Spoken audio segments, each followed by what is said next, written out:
and welcome to CBJ News. I'm Jade, Vowles. And I'm Wahinya. These are your headlines at 4 o'clock. We go to a clothes shop to see why people are queuing for 4 days for some new shoes. And we look at how Nottingham's independent stores continue to be rewarded for their hard work. But first, experts believe people with a lower risk of cholesterol should be prescribed statins. The blood-thinning drug can help to prevent heart disease. Savannah Holmes reports. Approximately 6 million people in the UK are already taking statins daily, and even more will be soon to join the list. The NHS are advising doctors to prescribe patients the cholesterol-lowering drug, even if they're only 10% at risk of heart disease.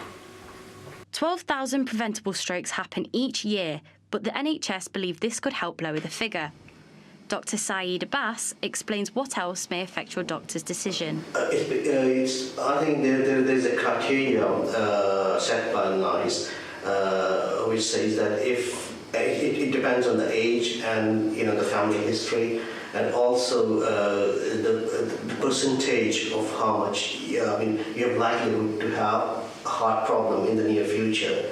That gives them the score. If somebody falls less than that score, they won't initiate the statins. But if somebody falls above that point, they initiate the statins.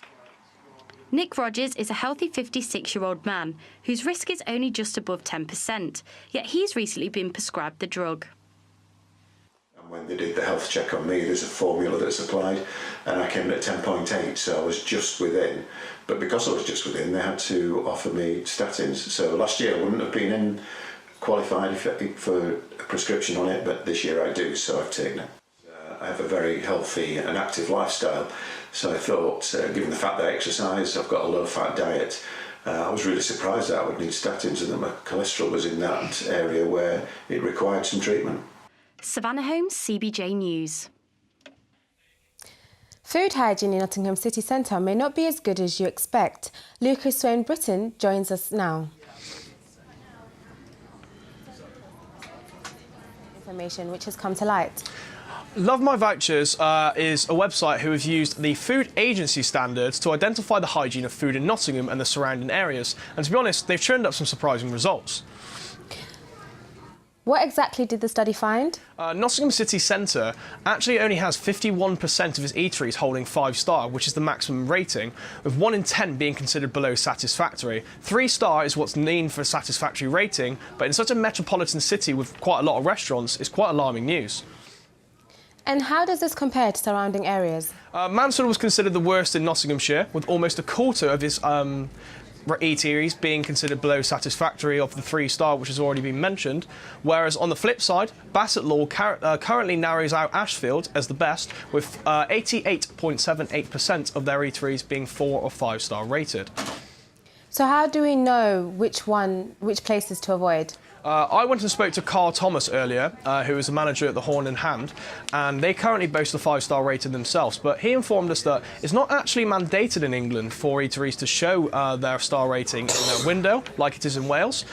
So, to be honest, the bottom line is to keep your eyes peeled for the green stickers if you want to know where the best places is to eat. Thank you, Lucas. Bromley House has been a part of the city for generations, but for many it is unknown. Now the Secret Library is looking for a new director to take care of its historic collection. CBJ's Jess Percival went to find out what's so special about this hidden gem. Bromley House, Nottingham's only remaining subscription library.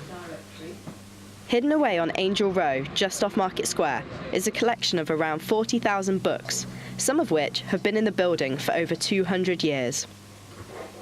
The library is a huge part of many people's lives, and it's clear that the members really care about the building. Well, we joined as a family about 3 years ago, just because really it's such a lovely place to be.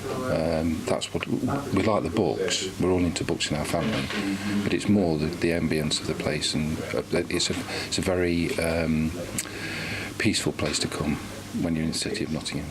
With over 1,500 members, keeping the library going is a very important job. Whoever takes on the prestigious role of full-time library director at Bromley House will have their work cut out for them. But with a salary of £40,000 per year, the hard work will be well worth it.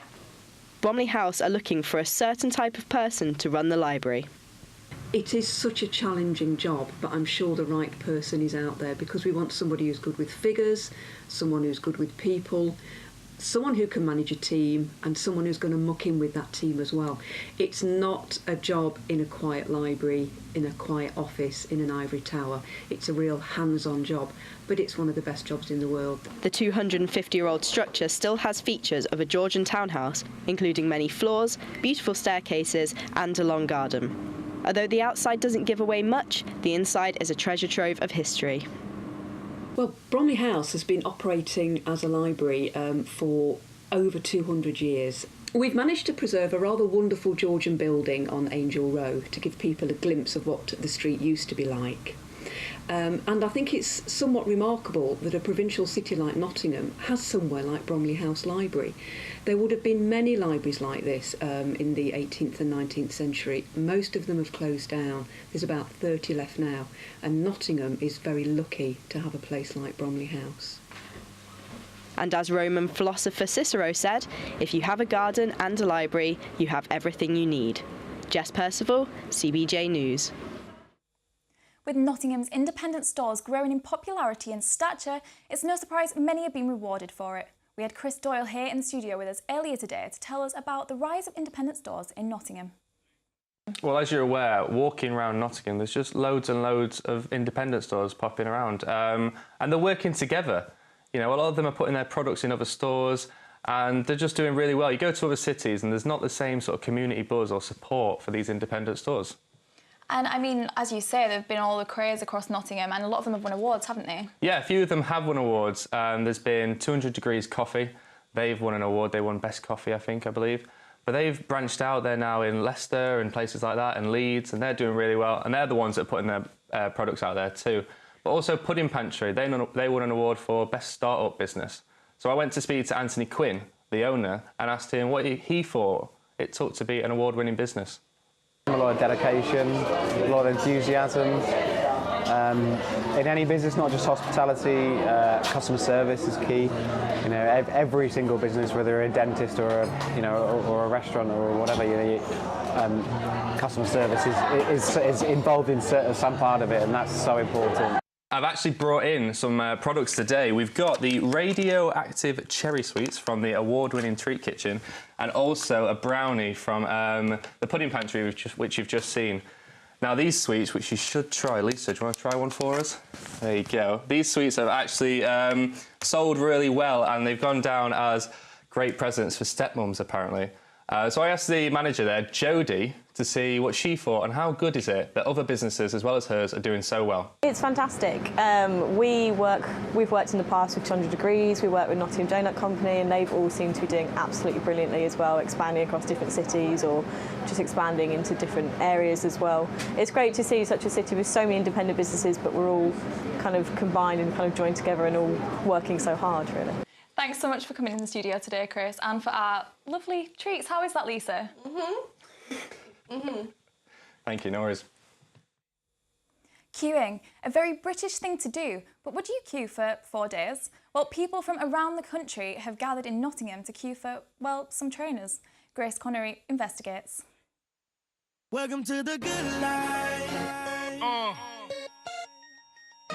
Kanye West is globally known as one of the most ecstatic and dramatic rappers in this generation.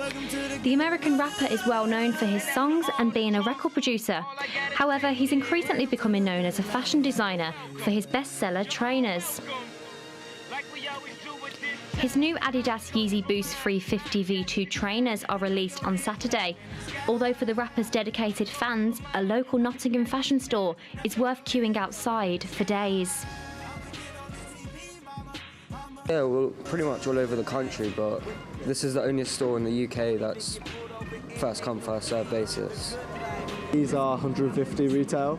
They'd offer you 600 on the spot or something like that. The sneakerheads who have set up camp outside the Bridlegate store are staying in the hotel behind me, where they're coming back in shifts to take it in turns to sleep while the other camp outside.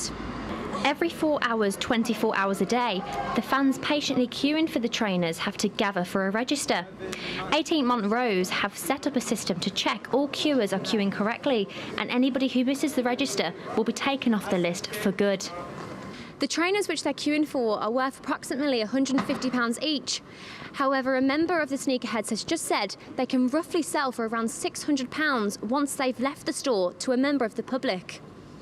Kanye's fans are even brushing their teeth over a bin instead of going to a restaurant toilet in case they miss the all-important register. Yeah, this is the only store in the UK that's stocking them to sell. The Yeezys, Kanye West designed them. The resale value afterwards as well is quite high. So. And what do your families think about you coming down here and queuing? My mum's alright with it. Yeah, she doesn't mind. My mum offered to give me money for it because she knows I can easily make money.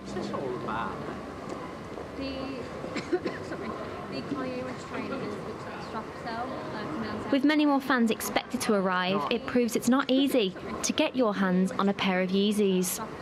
Grace Connery, CBJ News. Opening, popular burger restaurant Griddle and Shake have launched an appeal to customers to help raise £30,000 to improve the kitchen and heating. Since opening, the Burger Shack has been a success, but during the winter period and freezing temperatures last month in particular, Griddle and Shake suffered. Business eventually slowed as making food took longer due to the lack of quality equipment and heating in the restaurant. The crowdfunding for refurbishment is to ensure that this doesn't happen again in the near future. £12 and go all the way up to £3,000. For the large one, you get free burgers every day for 3 years. And there's sort of everything in between, really. So you can get free parties for you and a group of friends, free shakes for a period of time, VIP passports, which are totally sort of unique and give you a series of discounts every time you come in. Now in sport, former Birmingham City boss Gary Rowett claims that Nottingham Forest will be an unbelievable club if Nottingham City restructure their football ground. In an interview with the Nottingham Post, the former manager also said that he would reconsider being Nottingham Forest manager if there was a restructure to the club. In cricket, Stuart Broad pays tribute to Alistair Cook as it is announced that he is stepping down as England's Test captain, the most prolific batsman in England cricket history. Broad took to Twitter with a simple tweet, "Thanks Skip." And in boxing, Nathan Kirk rejects the opportunity to fight for the English title because of an injury. The local talent broke 3 of his knuckles in international challenge win over Ive Boyanov at the weekend. And now for your weather, here's Olivia Orchard. So, your weather for tonight is looking a little bit gloomy with some definite chance of some light snow showers. This is going to stick around for the next few days. There's a slight chance of some bright spells, but this doesn't mean it's going to get any warmer. We're expecting lows of -1 overnight with a high of only 3 degrees. I'd hang on to your scarf for now because it looks like it's starting to snow. Back to you in the studio. That's all for now. Have a lovely evening and make sure to check us out online at Twitter at CBJ News and online CBJ Spotlight. I'm Jade Vowles. And I'm Wahinya. Bye-bye.